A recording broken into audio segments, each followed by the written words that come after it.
პეტრე ამბობს, რომელმან იგი ცოდვა არ აქმნა, არცა იპოვა საკვაი პირსა მისა, ანუ ქრისტეზე საუბრობს როგორც აბსოლუტურად უცოდველზე. გესმით, კიდე ერთი ნიუანსია. აი ორი რამ არის. ქრისტე დაინახო როგორც ღმერთი და ამავე დროს ქრისტე დაინახო არსებად, რომელშიც არანაირი ცოდვა არ არის.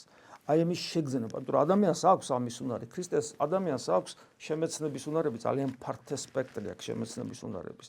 ყველაზე მთავარი ტრანსცენდენტული ყოფიერების შემეცნება, ანუ სამყაროს მიღმიერი ღმერთი რო იცნოს, ეს საერთოდ საიდუმლოებრივი უნარია ადამიანში. და მეორე, ზნეობრივი შეფასება, იმიტომ რომ მას აქვს ის რაღაცა ინსტრუმენტი, რომელიც ზნეობრივ კანონზე არის აწყობილი, მოკლედ თანდაყოლილი აქვს ადამიანს.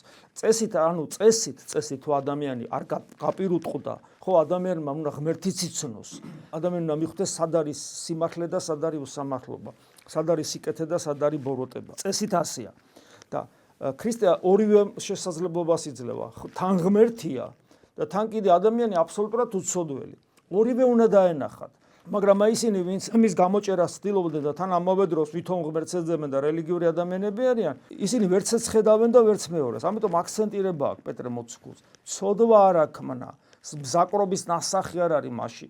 აი ეს ხო მაინც უნდა ეცნოთ, კაი ღმერთს თუ ვერ ხედავდნენ მასში, მაგრამ ვერც ამას ვერ ხედავდნენ. მერე აგზელებს, რომელი იგინებოდა, ანუ მას აგინებდნენ და იგი არავის აგინებდა, ევნებოდა და არავის უთქმიდა, ანუ ბოროტებაზე პასუხს ბოროტებით არსემდა და საოცარი ამ შემთხვევაში კიდევ ერთხელ გვახსენდება ჯვარცმული ავაზაკი. კაცს, რომელსაც თითქოს ცუდის მეტი არაფერი უკეთებია და მან აი ეს დაინახა პირველ რიგში. მან დაინახა მისი აბსოლუტური უცოდველობა, რომელიც აი ამაში ვლინდებოდა, იგინებოდა და თვითონ იგინებოდა და არავის აგინებდა, ევნებოდა და ესე იგი არავის უთქმიდა, ანუ არავის არ უსურებდა ცუდს.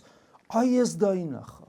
ეს დრო დაინახა, რომ ლოცულობს თავისი იმ ჯვარცმელებისათვის, რომელიც ცინიზმით კლავენ და რაღაც რეებს აკეთებენ და გასართობინახეს ქრისტეს მკვლელობით, მათთვის რო ლოცულობს. აი ეს უცოდველობა რო დაინახა მისი, ამან შეაძრწუნა ჯერ და ამის მერე დაინახა იგი როგორც ღმერთი, გაეხსნა გული.